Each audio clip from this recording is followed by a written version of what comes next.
ಇತ್ತೀಚೆಗೆ ನಮ್ಮ ಆಸ್ಪತ್ರೆಯಲ್ಲಿ ಪ್ರಯೋಗಶಾಲೆಯಲ್ಲಿ ಕೆಲವು ಒಬ್ಬ ಪ್ರಯೋಗಶಾಲಾ ತಂತ್ರಜ್ಞರು ಕೆಲವು ಪ್ರಾಣಿಗಳ ರಕ್ತನ ತಂದು ಪರೀಕ್ಷೆ ಮಾಡಿರೋದು ಅಂತ ಒಂದು ದೂರು ಬಂದಿತ್ತು.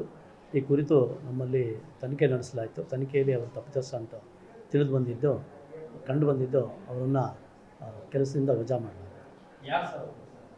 ರಾಘವೇಂದ್ರ ಅಂತ ನಮ್ಮಲ್ಲಿ ಪ್ರಯೋಗಶಾಲಾ ತಂತ್ರಜ್ಞರಾಗಿ NHM ಅಡಿಯಲ್ಲಿ ಕೆಲಸ ನಿರ್ವಹಿಸ್ತಾ ಇತ್ತು. ಅದ್ರ ಬಗ್ಗೆ ಸರಿಯಾದ ಮಾಹಿತಿ ಇಲ್ಲ ಎಷ್ಟು ದಿವಸ ನಡೆದಿದೆ ಅಂತ. ಬಟ್ ದೂರು ಬಂದಿದ್ದು ಜನವರಿ ತಿಂಗಳಲ್ಲಿ, ಎನ್ಕ್ವೈರಿ ಆಗಿ ಅವ್ರನ್ನ ಅದ್ರ ಬಗ್ಗೆ ಅವರು ಕೇಳಬೇಕೆ ಹೊರತು ನಮಗೆ ಎಕ್ಸಾಕ್ಟಾಗಿ ಮಾಹಿತಿ ಇಲ್ಲ. ಯಾಕೆ ಮಾಡಿದ್ದಾರೆ, ಏನು ಮಾಡಿದ್ದಾರೆ ಮಾಹಿತಿ ಇಲ್ಲ. ಬಟ್ ವಂಶೋದಯ ಆಸ್ಪತ್ರೆಯಲ್ಲಿ 24/7 ಎಮರ್ಜೆನ್ಸಿ ಕೇರ್ ಲಭ್ಯವಿದೆ. ಆಘಾತ, ಹೃದಯಾಘಾತ ಅಥವಾ ಪಾರ್ಶ್ವವಾಯು ಆಗಿರಲಿ, ತುರ್ತು ತಜ್ಞರ ತಂಡವು ಅತ್ಯಾಧುನಿಕ ಉಪಕರಣಗಳೊಂದಿಗೆ ಅಗತ್ಯವಿರುವಾಗ ತ್ವರಿತ, ಪರಿಣಾಮಕಾರಿ ಮತ್ತು ಪರಿಣಿತ ಚಿಕಿತ್ಸೆಯನ್ನ ನೀಡುತ್ತಾರೆ. ಹೆಚ್ಚಿನ ಮಾಹಿತಿಗಾಗಿ ಸಂಪರ್ಕಿಸಿ 7270 ಅಥವಾ 9141066685. ಪರೀಕ್ಷೆ ಮಾಡಿದರೆ ಅಂತ ತಿಳಿದು ಬಂದಿದೆ. ಅವ್ರ ಬಗ್ಗೆ ಕ್ರಮ ತಗೊಂಡು ಕೆಲಸ ತೆಗೆದಿದ್ವಿ. ಹಿಂದೆ ಮಾಡಿರಬಹುದು, ಬಟ್ ಅದ್ರದ್ದು ದಾಖಲೆಗಳು ಸರಿಯಾಗಿ ಸಿಗ್ತಾ ಇಲ್ಲ.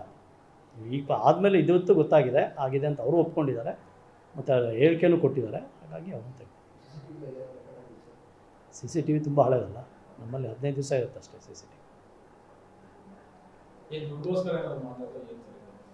ಅದರ ಬಗ್ಗೆ ಮಾಹಿತಿ ಇಲ್ಲ.